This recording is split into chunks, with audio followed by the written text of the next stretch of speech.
రోజు మంచితనము గురించి నేర్చుకున్నాం. మంచితనము అంటే దేవుని యొక్క నీతి, దయ, కరుణ, ప్రేమ ఇవన్నీ కలిపితే వచ్చే మంచితనము అని అంటారు. అయితే ఈ మంచితనం అనేది దేవుని మనిషికి సహజ గుణం కాదు, దేవుని దగ్గర నుంచి వచ్చే స్వభావం ఇది. ఒక మనిషి సంపూర్ణంగా తనంతట తానే కాలేడు.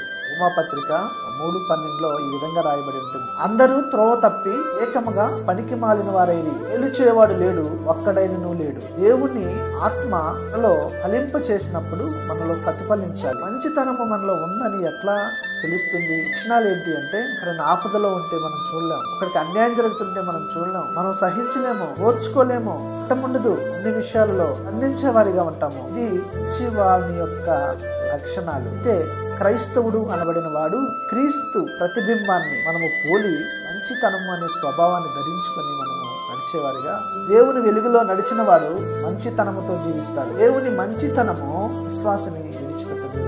క్రీస్తు వలె దేవుని స్వభావాన్ని ప్రతిబింబించేలా మనము జీవించాలి. ఎక్కడైతే ద్వేషము, పటము, స్వార్థము ఉంటుందో అక్కడ దేవుని మంచితనము వెలుగుగా వెలగాలి. ఈ మంచితనం అనేటువంటి ప్రతిఫలాన్ని, ఈ మంచితనం అనేటువంటి ఆత్మఫలాన్ని మనం ధరించుకొని దేవునికి మహిమ తెచ్చే విధంగా మనం జీవించాలి.